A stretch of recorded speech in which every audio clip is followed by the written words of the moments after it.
What is going on, people? KBC here to bring you my review for Naruto Shippuden episode 373. And in this week's episode, we see the reunion of the Konoha Rookie 9.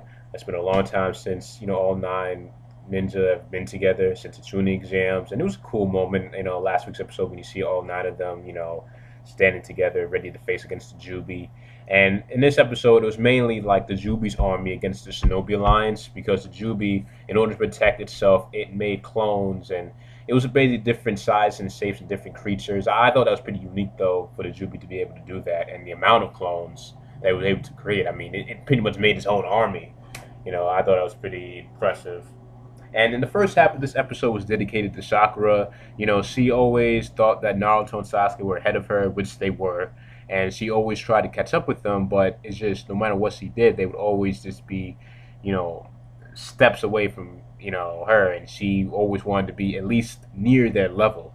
And if you saw flashbacks of, Naruto and Sasuke, putting in work, and Sakura's just standing there. Because let's be honest, part one, Sakura, she could do nothing. I mean, the only thing she had was good chakra control, and that was it.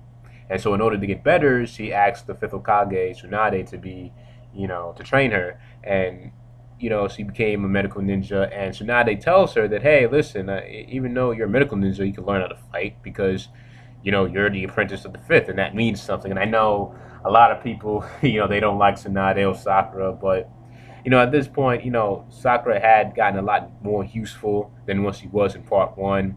And we see that the crystal, the purple gem that Tsunade had on her forehead appeared on Sakura when she was fighting one of the Juubi clones, and she was able to be fully charged, like she explained, and she knocked out one of the Juubi clones, and this pretty much just made this giant slam, this wrecked everything, and everybody was pretty impressed. Even the first Hokage was like, "Whoa, that's probably stronger than Tsunade," and it's because of the fact that Sakura doesn't have to, focus on her looks. She can have all this extra power for more damage to her opponents.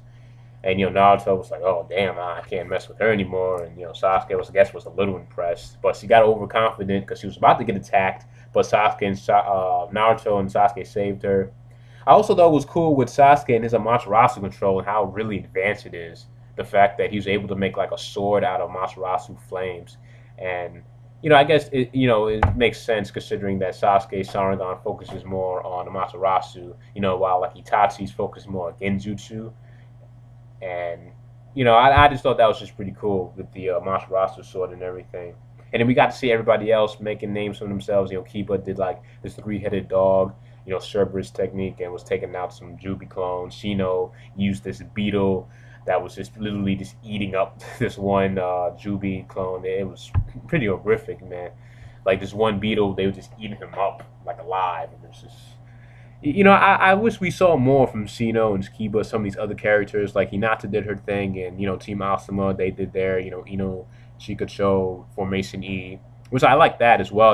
Like a human yo-yo, and we see like an actual silhouette of someone using the yo-yo and them working together, taking out all the enemies. I thought that was pretty cool. But, when there's concerns with the other characters, I really wish that Kishimoto would have focused more on them after the time skip, because really, most of these characters don't do anything until, like, the war. And then most of these characters aren't really weak. Kiba's decently strong, as well as Shino. I mean, and even Tencent, she's, like, the worst, because she gets no love at all in the series. And then even characters like Neji and Rock Lee, who were really high fan favorites in part one, and then like in part two, they're part of the Gara rescue arc, and then it's like they don't do anything, And the fact that you have this enemy group, the Akatsuki, you would think, okay, they would do the same thing what they did with Shikamaru and how he avenged Asuma's death and taking on Hidan and Kakuzu. You would think they would do that with some of the other members, but they don't. It's like Naruto and Sasuke and Kakashi are the main ones that are taking on the Akatsuki, and everybody else is just doing other things. Now, that's the one thing, though, that really annoyed me with Naruto series, the fact that you have all these characters, and you have a time skip, and then after the time skip, where they've gotten stronger, we don't really see it till, like, the last minute. A little disappointment there, but, yeah, but when going back with, Chika Cho, I thought that was pretty cool with the yo-yo stuff. That to me stood out.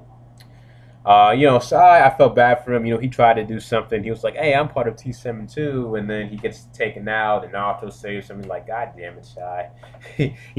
Sai always to me felt like a placeholder. I mean, he's had his epic moments here and there, but really, it just felt bad for him.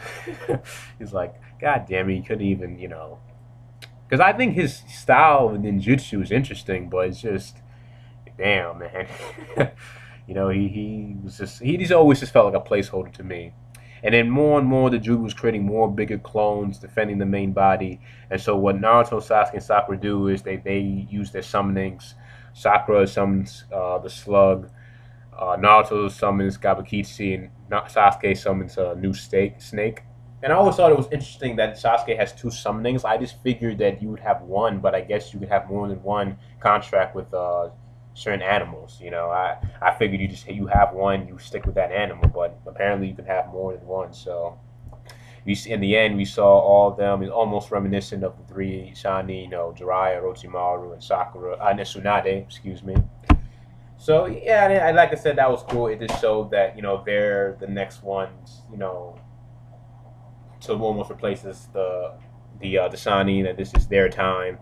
So it was a cool way to end up the chapter. I'm not gonna lie, and I'm actually looking forward to next week's episode. I've been waiting for a while for these parts of the manga to get animated. And yeah, like I said, this episode was solid. To see all these ninja fighting, using someone off, using their moves. So what do you guys think of this episode? What you liked about it? What you disliked about it? Predictions, and thanks for listening in. I'll see you guys later. Peace and have a good day. Comment, rate, and subscribe. Huzzah.